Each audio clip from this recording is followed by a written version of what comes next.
You do solemnly swear that the testimony you're about to give will be the truth, the whole truth, and nothing but the truth. So help you God.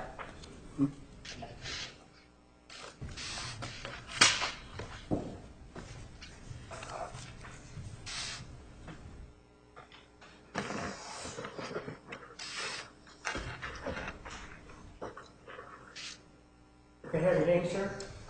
Pardon? May I have your name? Damien, Ashdown. Sir, do you have a daughter? Yes, sir. What's her name? Lexi, Ashdown. And I'm going to show you, first of all, it's at 7:39. Take a look. Are you the person that sent that email? Yes, I did.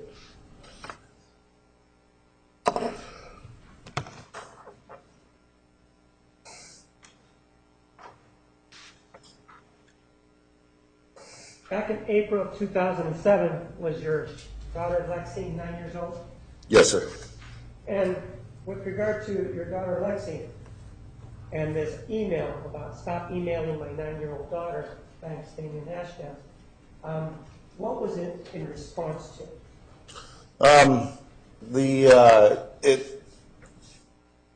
It looked like it was just kind of a spam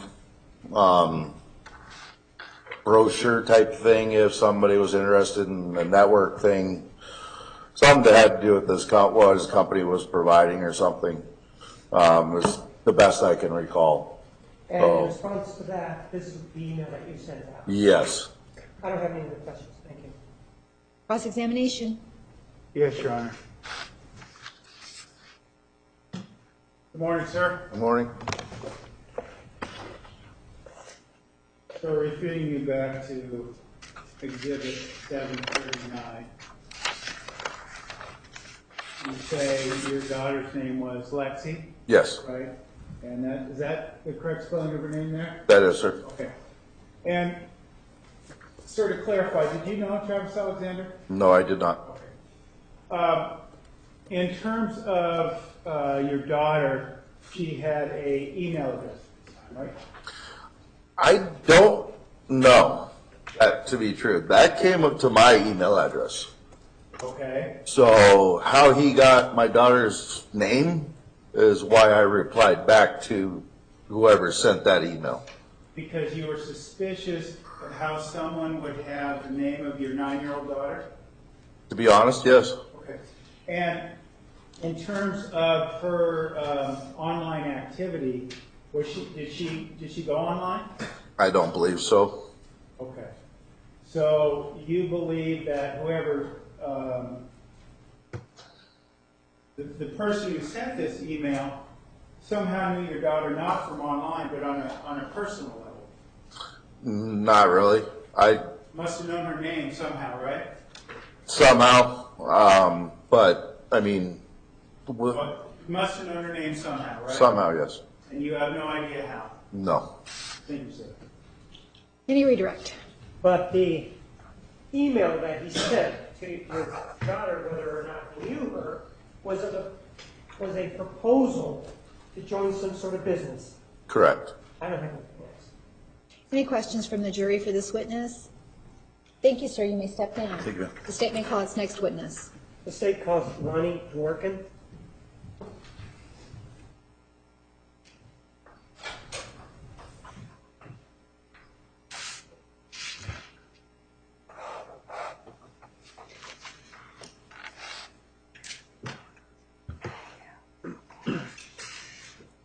Sir, right up here to be sworn.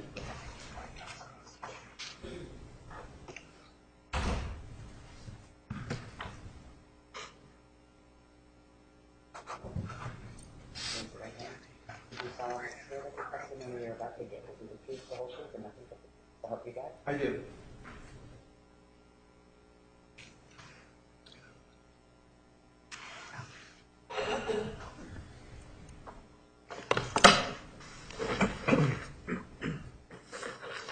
May I have your name, sir? Lonnie Dworkin. What do you do for a living, sir? I'm a computer forensic examiner. And tell me about your training and your education that allows you to do that sort of job. Sure. I have a Bachelor's of Science in Electrical Engineering from Boston University. I have worked for the U.S. Navy for approximately 7.5, 8 years in a variety of capacities, including new product development. I worked for Intel Corporation for approximately 12.5 years in new product development and quality systems. I was also an internal consultant, as well as actually having developed software in other products as well. What is the name of the company that you own? I have additional training. Okay, go ahead and tell me that. I also have a number of professional certifications and tool certifications that are specific to computer forensics, cell phone forensics, audio forensics, and I've been practicing in the field since 2003. And these certifications that you have in these fields, what are the names of the items that you're certified in? For example, is it NCASE or? Well, there are professional certifications, like, for example, the International Society of Computer Examiners that I'm a member of. And then there are tool training and certifications, like some of the tools are NCASE, FTK. NCASE is made by a company called Guidance Software out of Pasadena. FTK, Forensic Toolkit. This is a tool that's manufactured by Access Data. X-Ways. There's a number of these tools. There are about roughly 15 to 20 tools I use on a fairly regular basis when I perform my computer, cell phone, and audio forensics. With regard to the NCASE tool, how did you get your training in that? Well, I started back in 2003 when I started down this path of becoming a computer forensic examiner. And I have been taking periodic training on the tool since 2003. I started with version 4. They're on version 7. This year alone, I've completed, since October of last year, I've completed probably about 4 weeks of training, everything from forensics overview to advanced internet artifact discovery, and I have additional training planned throughout the year. With regard to NCASE, did any of your training involve going to the company that actually puts this item together? Initially, in the first years, I had to travel to Pasadena in California, the headquarters, and it was always a great experience because you got some time with some of the developers and some of the in-house people as well when you took the training. However, as of October, I've been participating in their on-live training, which means that there's a live instructor that you can interact with, but you do it all through the computer. So you have a monitor that allows you to remote in to a piece of their software, so I can use it from my desktop to follow along. And then there's another window that shows the instructor and his presentation, and then there are side instructors who are supporting the lesson. It's kind of cool. The neat thing for me is I don't have to leave town, and I can still do casework in the evening when I'm done with class. And what is the name of your business? My company is called CompuFor LLC, and it's located in Scottsdale, Arizona. How long have you had that? Since 2004. With regard to this particular case, you began to work on it, was it in 2009? Is that when you were first retained? I believe so, yes, towards the end of 2009. Were you retained by? Objection, relevance. May we approach? You may.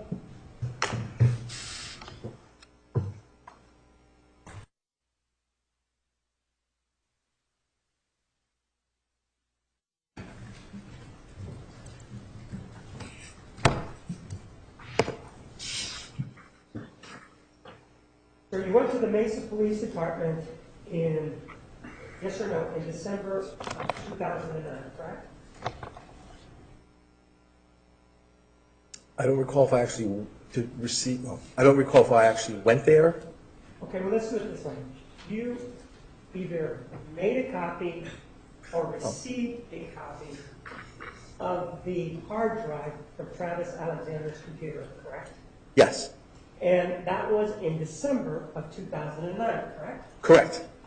And you did some testing on that laptop, I'm sorry, on the hard drive from that laptop, correct? The forensic copy, yes. Right. You said it's a forensic copy. What do you mean?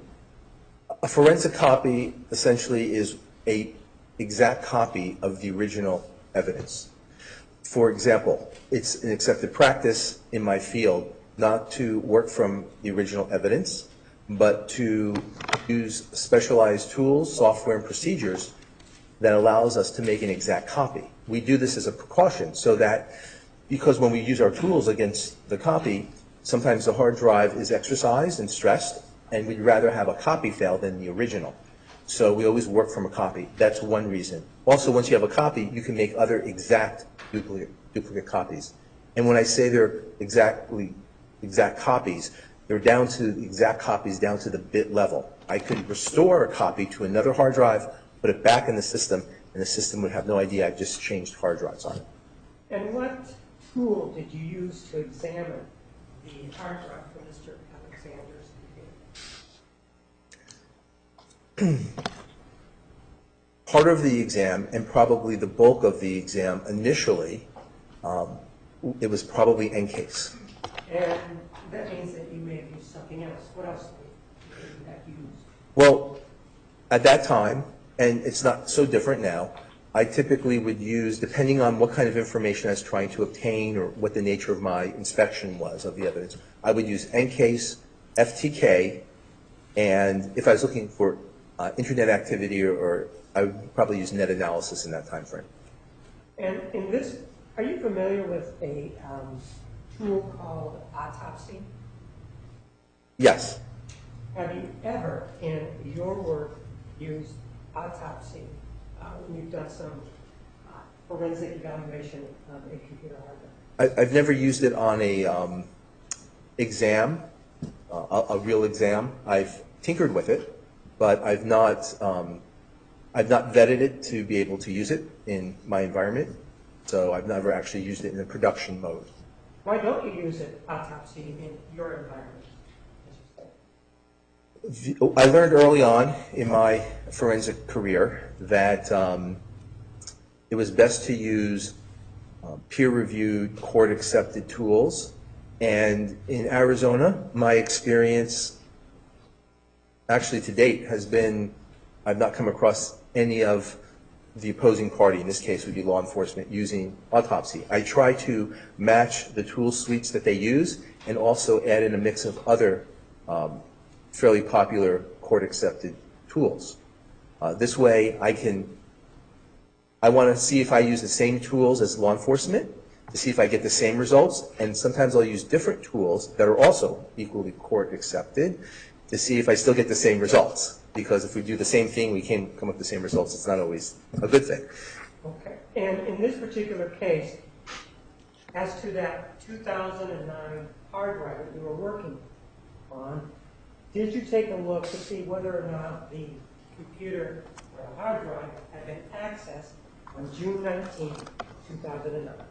Well, I didn't specifically go to see if it had been accessed on that date, but part of my normal procedure, as I was trained by guidance software for NCASE, is we go through a case initialization process that involves several steps, such as verifying that the evidence I have is complete and intact and verifies to be at the bit level exactly equivalent to what was originally copied.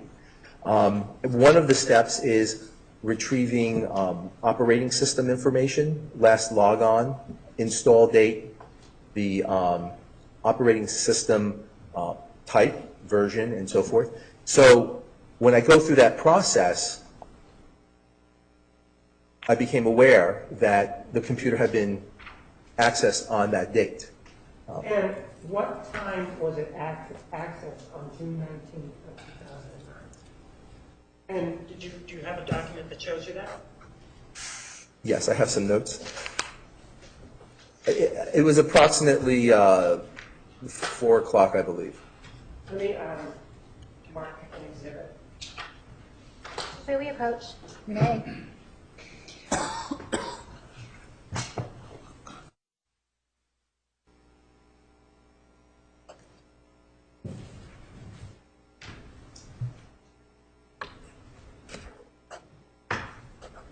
Take a look at exhibit 936 and see if that reflects your recollection as to the time of the initial access. Yes, I have the computer being turned on. The earliest time here is at 3:58 p.m. And does it have seconds after it? Yes, 3:58, 59 seconds p.m. And then, if the terminology is incorrect, go ahead and please correct me. What time was the computer, what time was the access to the computer terminated? The latest access date I have here is at 4:10 and 20 seconds p.m. So was it, are you sure it wasn't 10 o'clock at night or 11 o'clock at night? Based on what you've seen and on your examination? No, I'm sure it was not.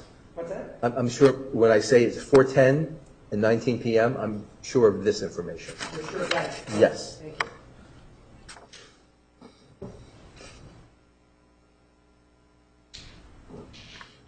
And you conducted the examination to check this information about the time. Did you conduct the examination last night or at some other time? To answer this specific question, Right. to answer this specific question, the level of detail, I did the exam last night. This was not new information to me because when I first received the hard drive a long time ago, this kind of information became apparent when I ran those standard procedures. But the specifics of it is as a result of what you did last night. Yes, exactly. Are you familiar with something called SpyBot search and destroy? Generally. Yes. And what is SpyBot search and destroy? Section relevance, cumulative. Overruled. It's a utility that people use they install it on their Windows computer to provide some relief from malware, adware, intrusions from the internet.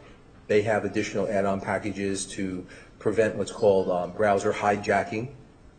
Or you can also think of it in the capacity of like a net nanny capacity where it will prevent people from going to certain locations if those packages are installed.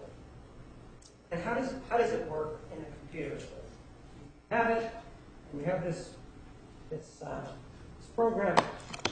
How does it work in a computer? Objection, cumulative. Approach, please.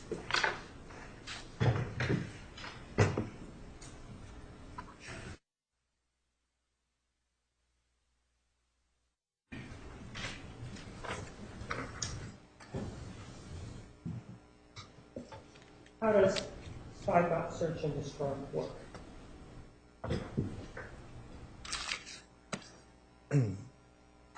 You're referring to the controlling access to websites, that component? Anything from installation to what it does. Sure.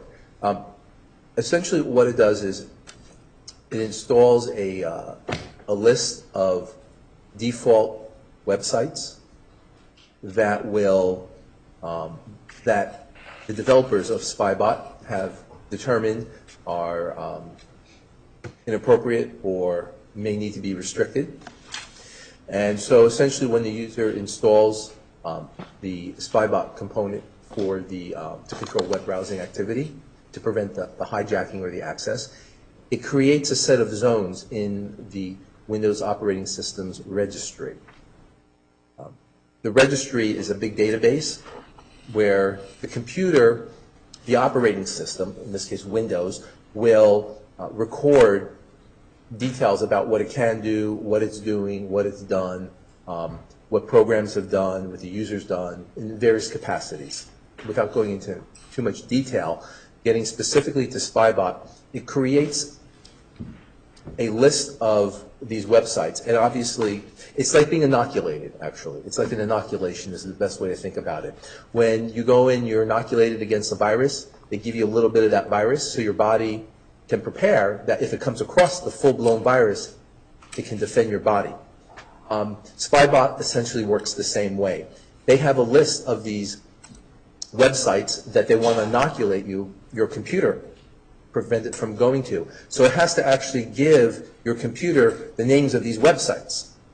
And it puts this list of websites into this registry so that when your browser tries to go to these websites, Spybot checks this list to see if the website your browser is about to go to is on that list. If that browser is going to one of those websites, it stops the access, and it'll give you a little notice saying it's unauthorized.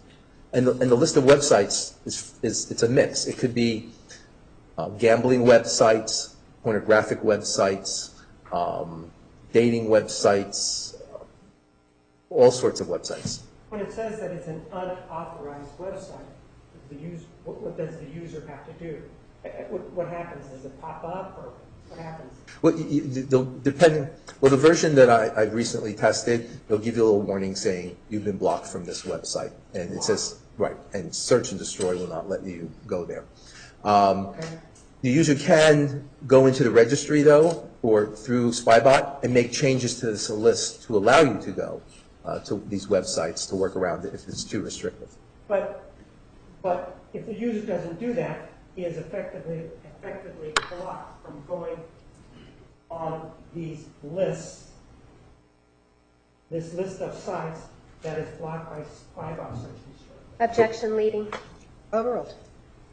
Correct. And to be clear, the user is not restricted to just this default list. The user is allowed to add to this list or remove from this list. One of the things that you also worked on was a helium phone in this case, correct? Yes. And you previously testified that you received the Ocean heliophone on June 30th of 2010, correct? Yes. And one of the things that you worked on, or that you recovered, let me show you exhibit number 391.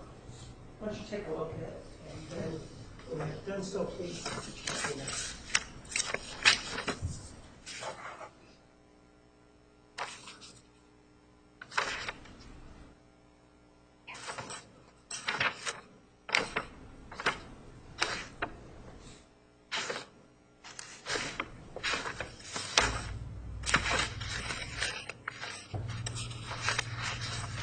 Okay, I looked at it.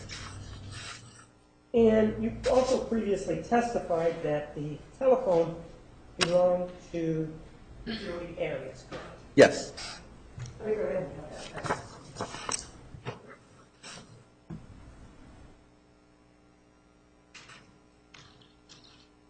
that. And this phone that we've been talking about, that's the same phone that had this audio recording on it of two people involved in what people call phone sex. Yes, And you were the person who recovered it. I did.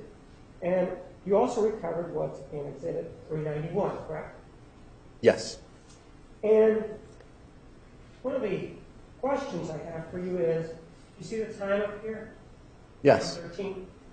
And then, if we take a look at the time here, 9:21, if this is a text message, Objection. Misstates the previous testimony.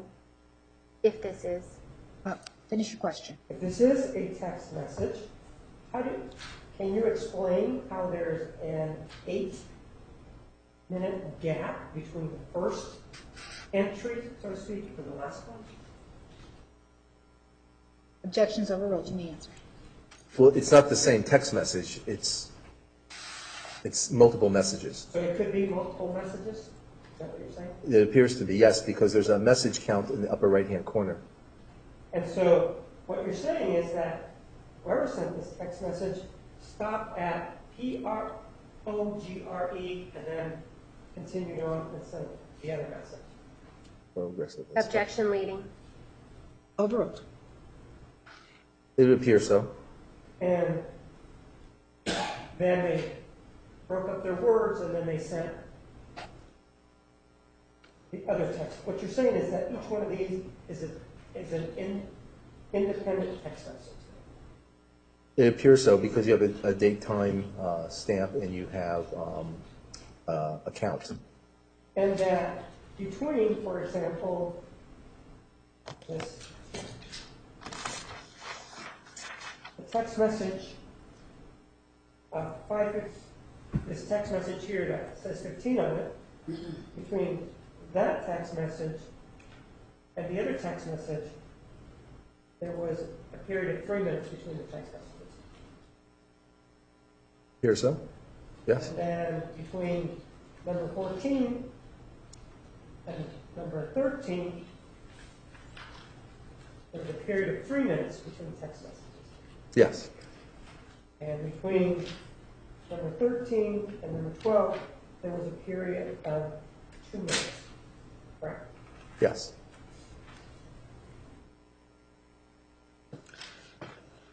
That's one explanation, correct?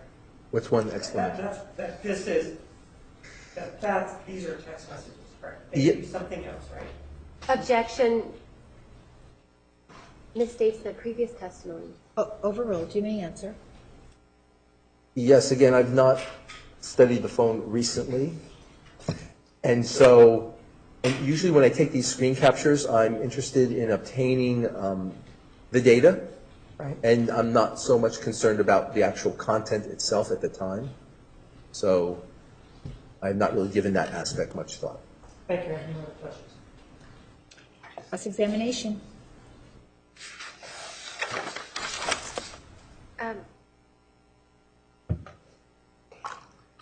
I'm sorry, Judge, may I just have a minute, please? Of course.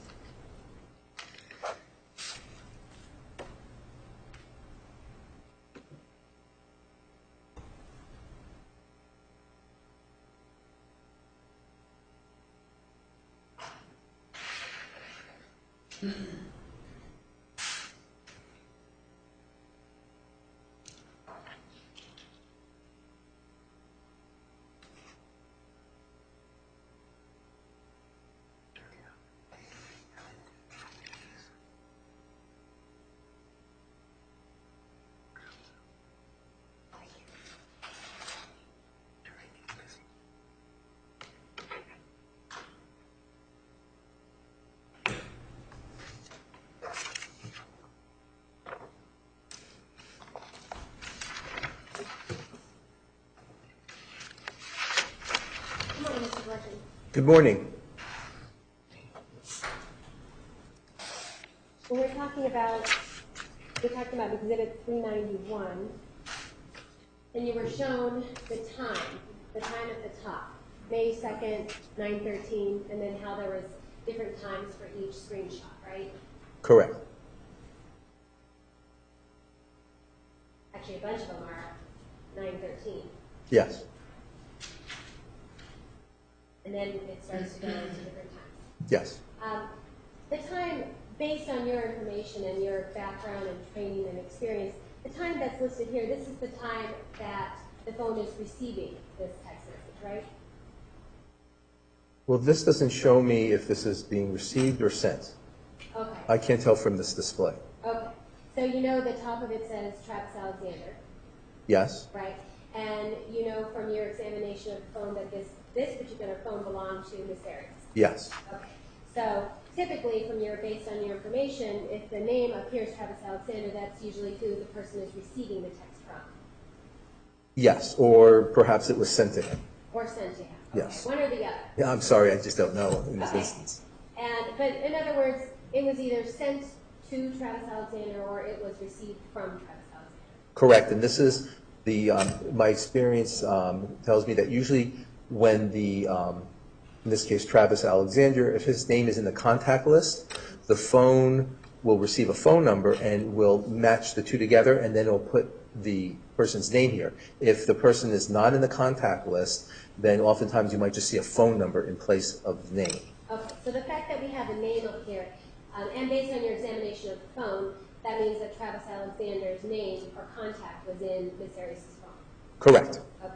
And so when the phone is, let's assume that this is a received text. Okay. So when the phone receives a text, from Mr. Alexander, from the phone number that belongs to Mr. Alexander, the phone is automatically going to replace the number with the name, the contact name. That's how most of them work. Okay. And it records the date and time when the phone received the message as well. Okay.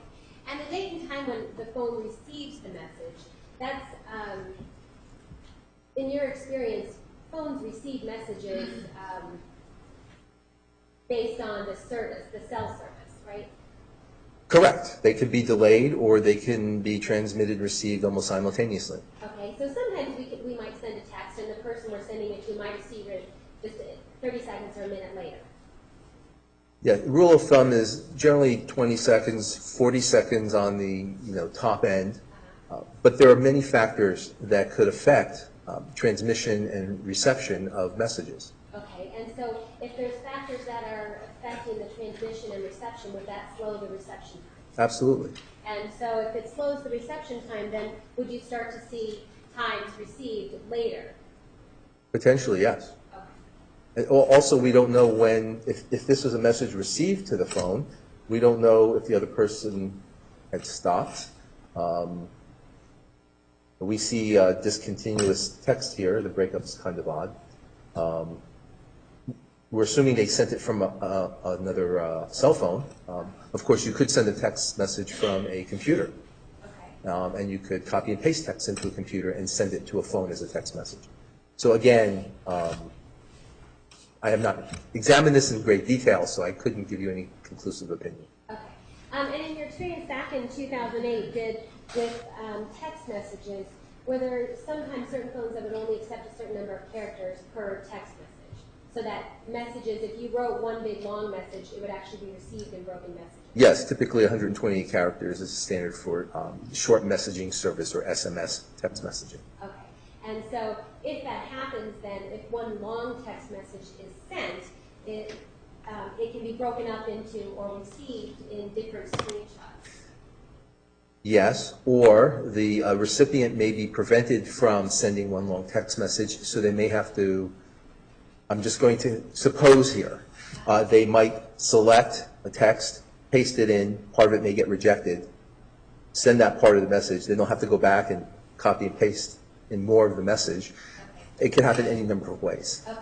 But either way, it appears from here that these are different screens of a continuous, I don't want to say message, might not be the right word, but like a conversation. Clearly this is one single conversation. I would say it lends itself to that because of the breakup of the words, the way you can see it says progressiveness of it, Okay. in that I, and it starts with an H, haven't. So I think it's a logical, Okay. reasonable conclusion. All right, and breaking up, and given having a broken up message and having different reception times, that can all be based upon the different factors that cause issues with reception. Yes. I'm just curious to see how many there are. Now I'm curious. Go ahead, I'm sorry.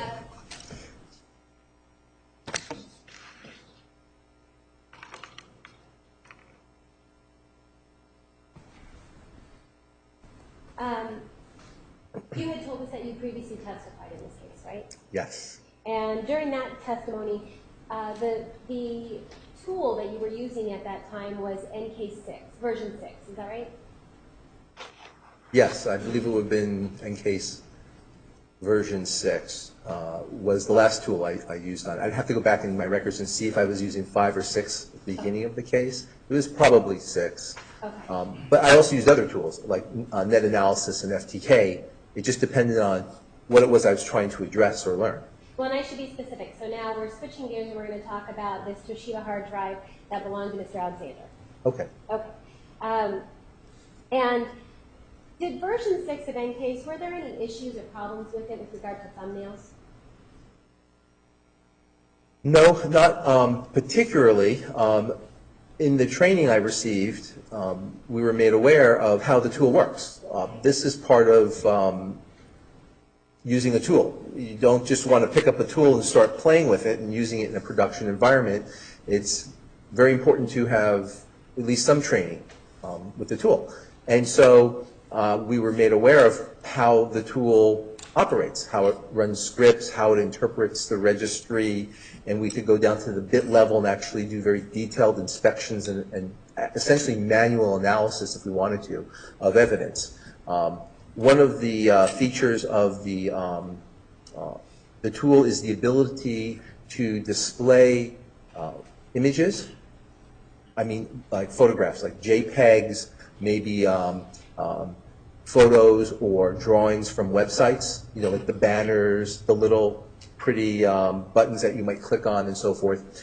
And instead of, one option, of course, is you could look at each image file independently, one at a time, or it has what's called a gallery mode, where it essentially presents thumbnail versions of the images. And so it takes time sometimes to generate those images. So if you're looking in a gallery mode, does that mean that there's numerous thumbnail pictures on the screen? Yes, there's approximately, my trainers would probably yell at me for not knowing the exact number, but there's probably, I would say, 6 rows by 10 columns of images. So, you know, roughly 60 images potentially. Okay. And so you can kind of scroll through these, but you have to do it carefully. Why do you have to do it carefully? Well, because if you go too quickly, it can't populate all those little cells. And when you say populate, what do you mean? It needs to interpret the image and then generate the graphic image and show it to you. Okay. And so it's, in this particular case, I recall, I think I recovered maybe 25,000 potential images. I say potential because some were images and some were either corrupted or really not images at all. Okay. That's a different conversation. But as we scroll through it, the computer has to keep up with it. So if you go too quickly, it can't populate the cells fast enough. And if it's not populating the cell, is it not going to show the picture? That's true. If it's having trouble rendering an image, for example, if it's corrupted, the program doesn't always know if something's corrupted, so it has a timeout feature. So if it can't render the image within a certain amount of time, it just gives you a blank space there. Then what you have to do is make a decision. You click on that space or look at that specific file that was supposed to be rendered for that location and manually inspect it to see, okay, is that really the text that makes up an image? And when I say the text that makes up an image, what I'm referring to are the bytes and the actual bits and the hex code that would support you and make sense that, yes, that is an image, or was it misinterpreted or misidentified initially for a number of reasons. So when you're in gallery mode and you're screening through these 25,000 photos, if the computer isn't keeping up with you, it might show a blank image, or not an image, right? Right, in certain cells it'll show, and obviously it's incumbent on the examiner not to go so fast that it doesn't have an opportunity to fill in those cells. Right. And so, depending on your system, and I use reasonably fast systems, you know, the latest computer technology, I will advance it, and if I see cells are not being filled in, I will wait, and if they're still not being filled in, I will click on them to actually inspect the file to see is it really an image file or not. Okay. The latest version of EnCase is number 7? Yes. And did version 7, does that help at all with these thumbnail issues? Well, they really did a complete rewrite with the version 7. I'll spare you all the fun details, but one of the features it does now is it will pre-generate the thumbnails, so it's much more responsive and faster. So you don't have to sit there and wait necessarily to see if an image is going to show up, or is it corrupted and not going to show at all? Correct. It reduces it.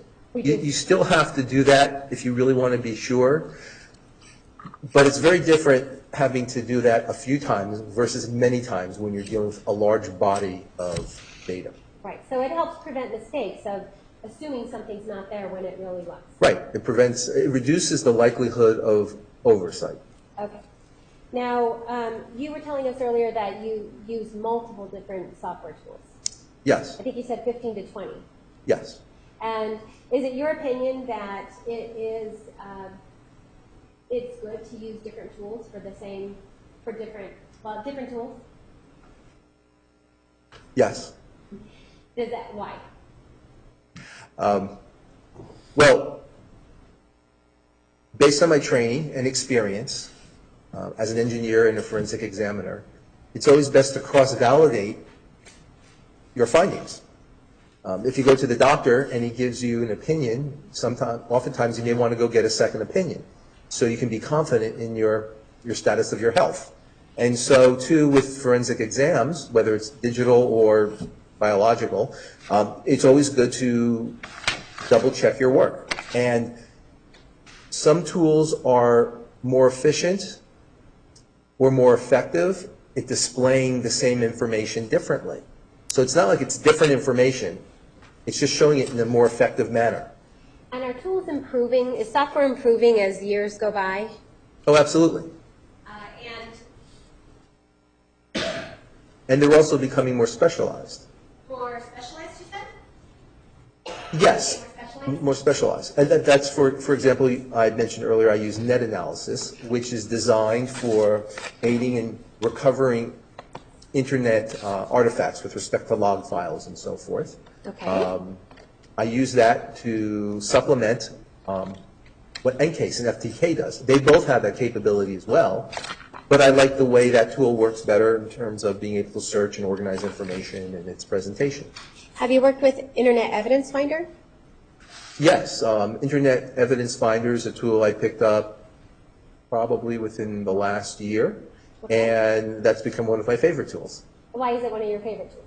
Because I like the way it's easy to use, and it presents the information in a very nice format.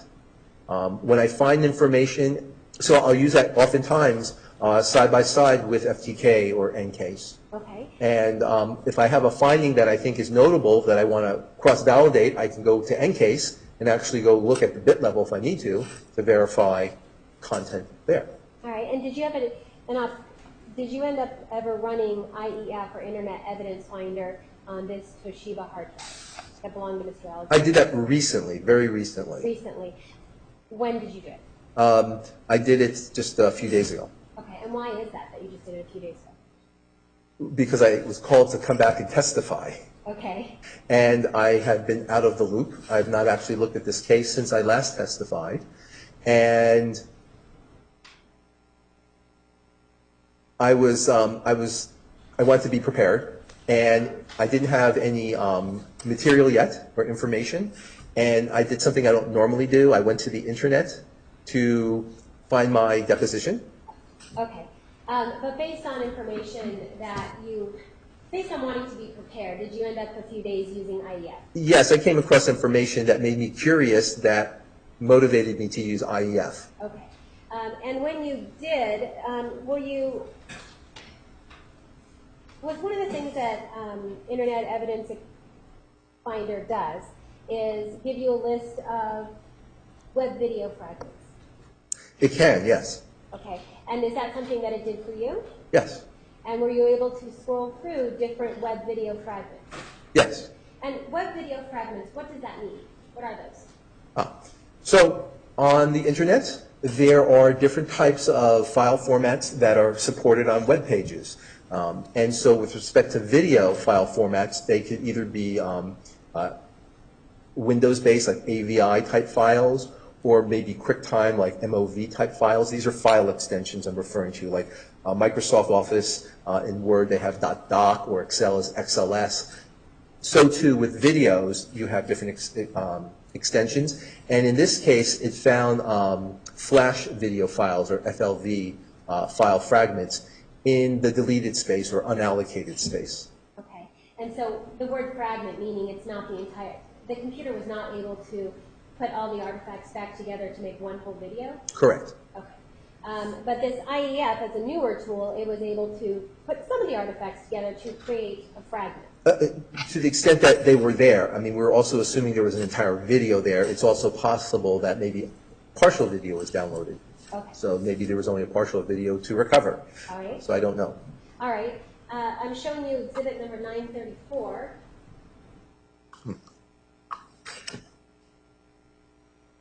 You see what's numbered 90 and 91? Yes. Are you familiar with that particular video fragment? Yes, I am. And were you able to actually actually watch it. Yes, So it was an actual video. yes, And so it actually played. yes. And so if somebody were to say that there were no, oh, I'm sorry, let me ask you another question first. In this particular video, based on what you saw when you watched it, are these people nude?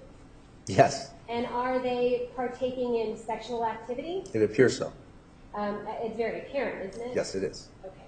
And you can see at the top of the screen, it gives, of the screenshot, it has the name, xxx.parties-party.nl. Yes, And you can see that when you watch the video? yes. If somebody were to say that there were no pornographic videos located in this image or hard drive, that would be inconsistent with what you saw, right? If someone said that there were no pornographic videos, Right. well, this shows, in fact, there are pornographic videos in unallocated space. Okay. And you were able to actually watch it? Yes, in fact, if you were to scroll this report over, you'd probably see the actual location on the hard drive where it's located.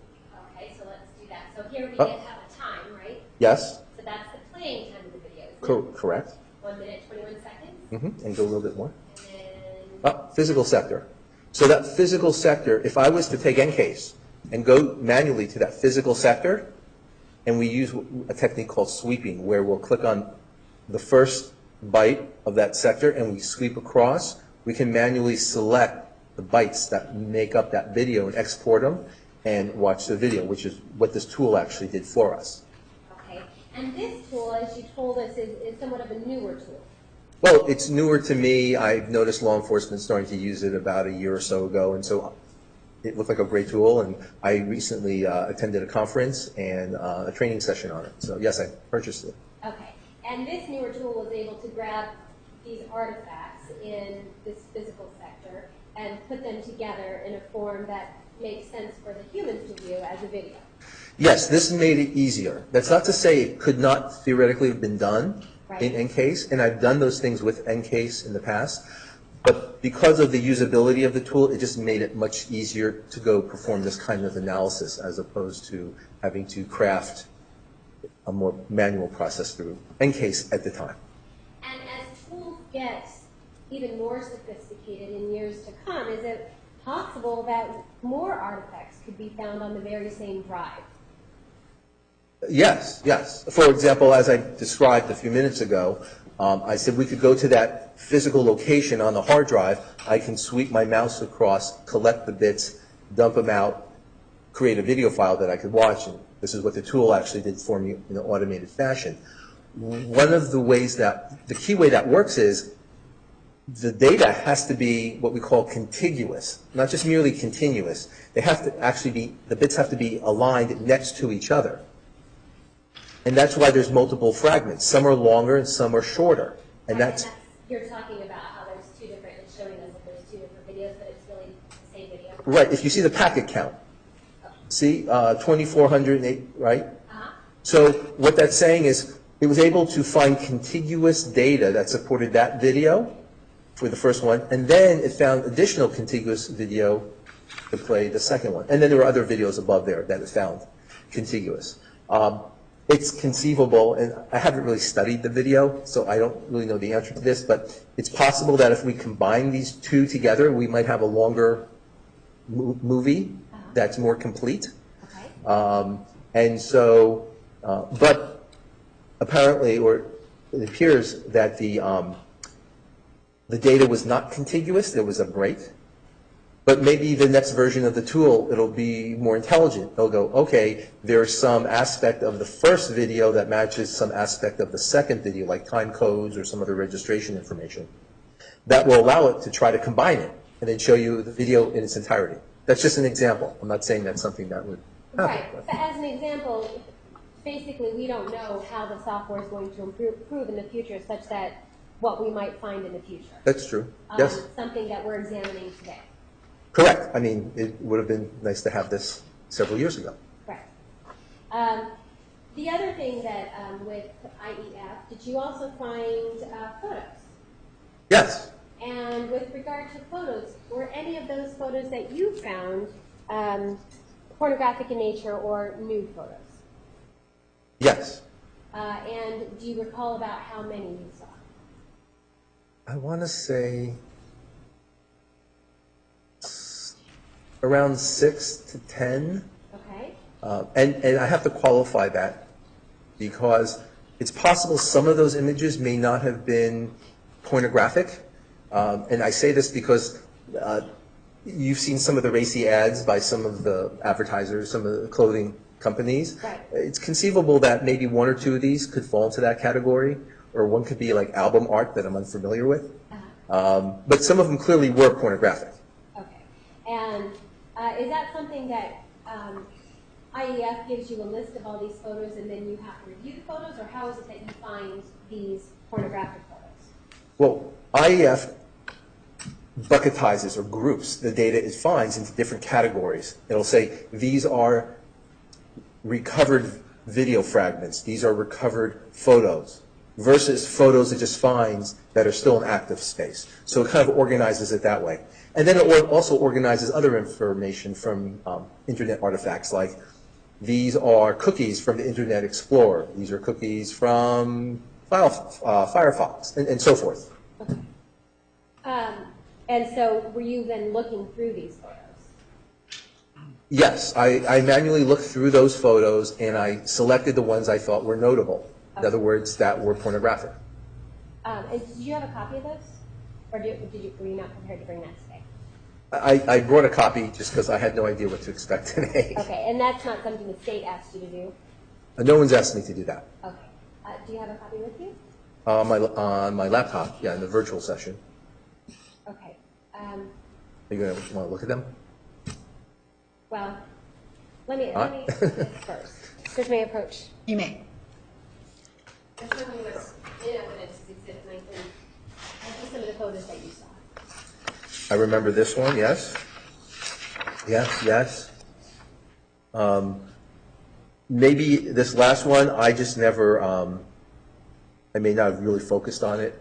I was kind of tired and rushed, so. And so you recognize most of these photos? Yes. And and you're saying that these are just 4 photos. You're saying you think you saw more than that?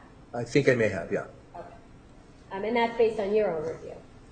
Correct. Now, I've not done a formal report. Now, Right. if I was making a formal forensic report, I might make a report that says, these I'm classifying as pornographic, and then there's some other potentially notable photos. I might handle it that way. Okay. I don't know how that report was generated. And nobody asked you to do that for today's testimony, right? Correct. Did you have you mentioned Mozilla. Was Mozilla a browser Firefox used on this particular hard drive? Yes. And did you ever have a chance to, do you know what history.dat files are? A history.dat file is a file that's used by Mozilla, Firefox, that retains internet activity. It uses a very, I think it's a bizarre database structure. It's called MORK, M-O-R-K. I always think of Mork and Mindy when I think of history.dat. And it's essentially a big text file. And you can examine it, and yes, so, and it was there on the hard drive. And so is that something, so when it's written in MORK, that has to be actually translated for humans to be able to read the data, right? So much. If you want to say translated.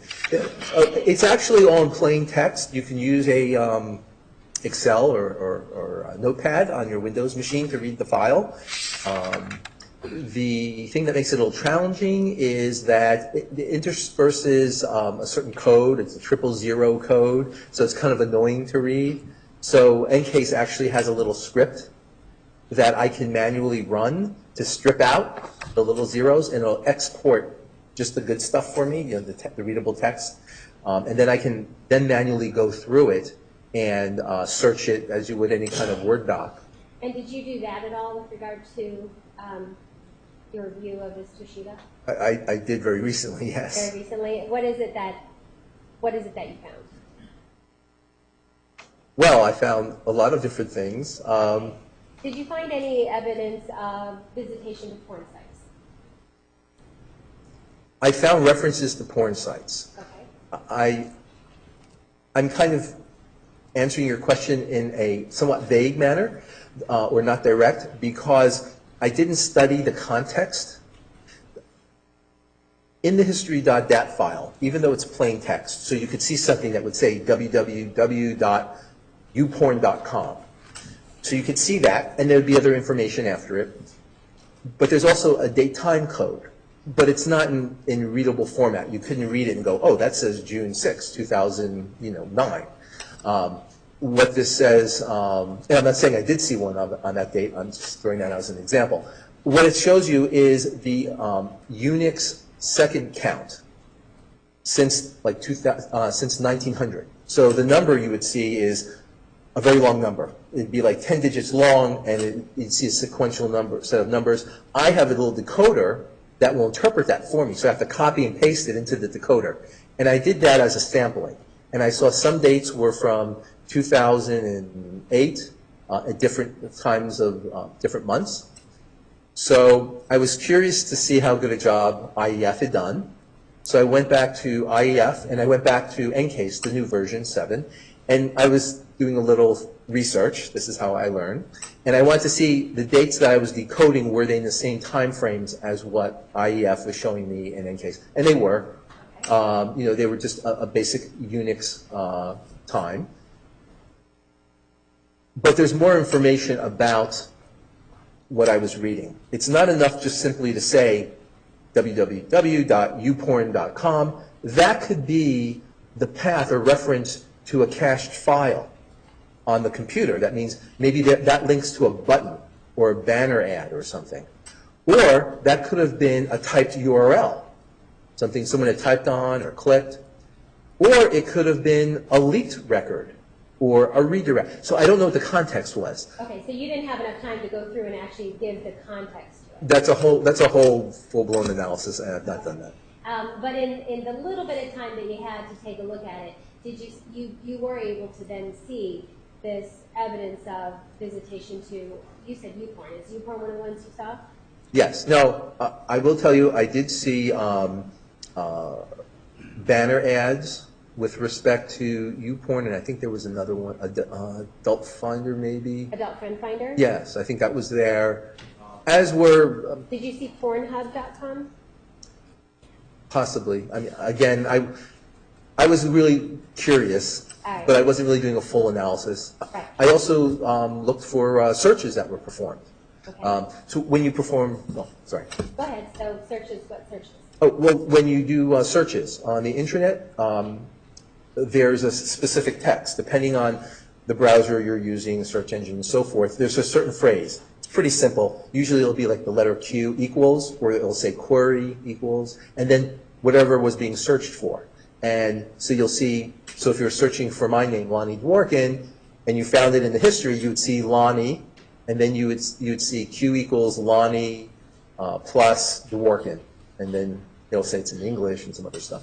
So, I found a whole bunch of that kind of stuff, and I kind of paged When you say through a whole all bunch this. of that kind of stuff. Oh, I'm sorry, that was very vague. I saw a lot of searches that had been performed, but the nature of the searches were fairly innocuous in the sense that there were searches for Travis Alexander blog site, I think. Okay. Searching for himself. And other stuff. Okay. But back to the evidence of pornographic visits.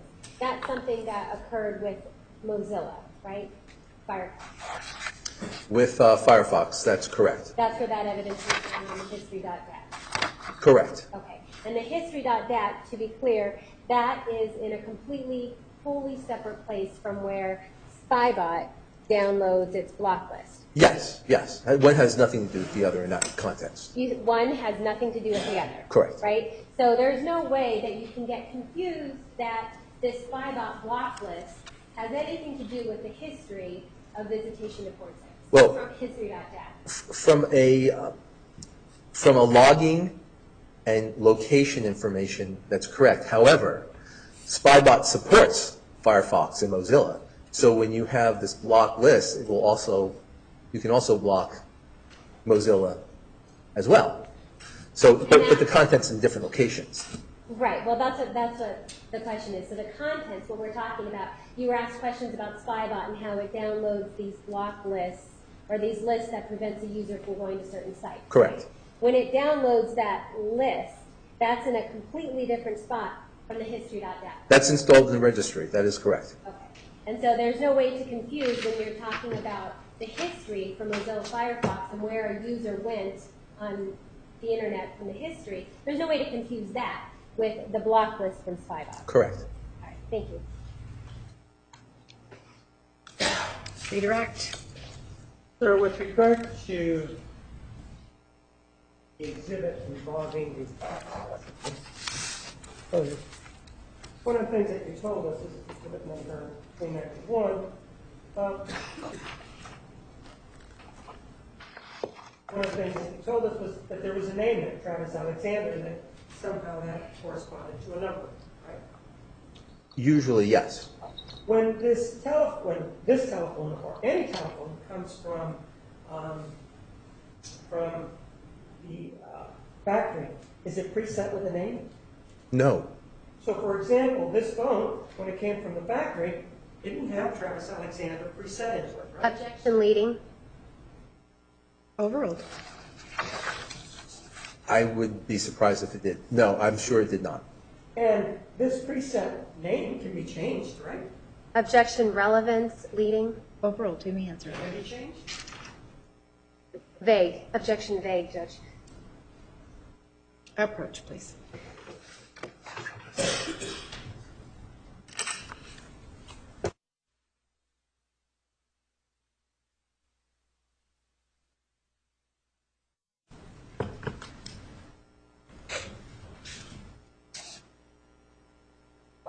So with regard to the name Travis Alexander up there, isn't it true that it's actually the user's phone that can put that number up there? Objection leading. That name up there?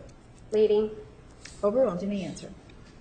Yes, my experience has been generally with most cell phones, you can change the association between a name and a phone number, and the phone number will, the phone will adjust for that.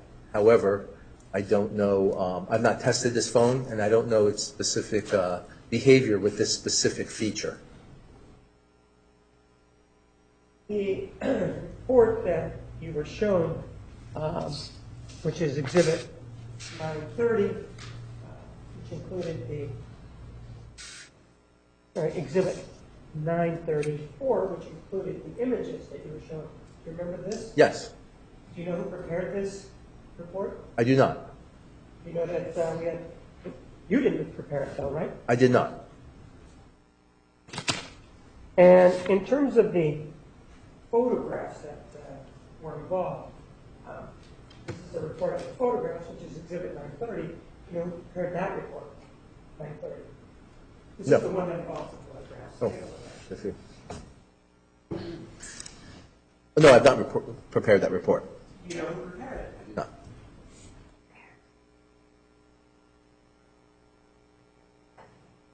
You indicated that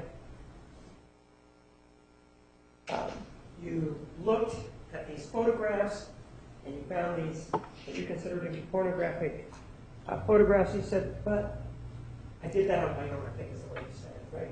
Yes. You wanted to be prepared. Yes. And when did you tell the state about that? Wasn't it this morning? Yes. When did you tell the defense about this? We discussed. Objection relevance. Approach.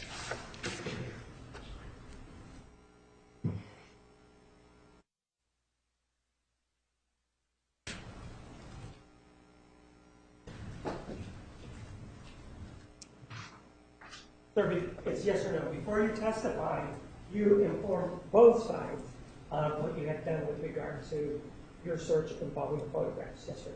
You told both sides. Yes. I don't have any other questions. Thank you. I think we have one question from a juror. Are there any others?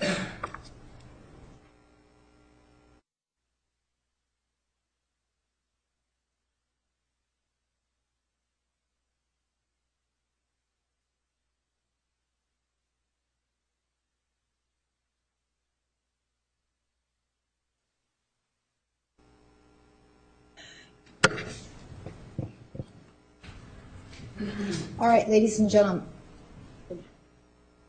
Ladies and gentlemen, are there, May I rest? Oh, okay. yeah, in just a moment. Are there any other questions? Are there any other questions for this witness? All right, sir, you may step down. Mr. We're Martinez. asking that he be subject to recall. Sir, you are subject to recall, but you may step down at this time. Mr. Martinez. At rest. All right, ladies and gentlemen, at this time, we are going to adjourn until Wednesday of next week. Wednesday of next week at 9:30. Please remember the admonition. Are there any questions? For those of you who may have questions about how much longer the trial will last, it appears that the case will last at least through the 25th or 26th of February. All right? If you have any conflicts, please write them out and give them to Randy. Are there any other questions?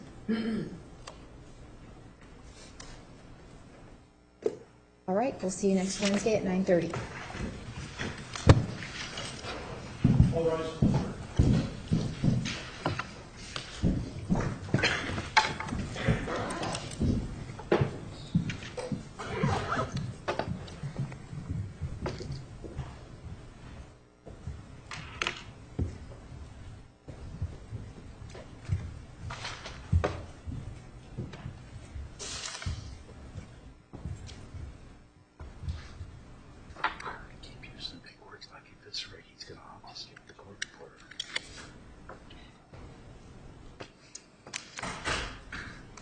All right, counsel, anything else? No, thank you. Mr. Martinez, you were going to file a written motion or a written response to the motion for mistrial? I am going to file it. I thought we were going to hear oral argument on the 17th. Defense counsel indicated he did not want Oh, oral that's right. argument, so I'm just waiting for your written response. And then I will work on it this afternoon. Hopefully, I assume you'll have it by tomorrow. Well, I don't need it till Tuesday of next week, but that's fine. All right, thank you.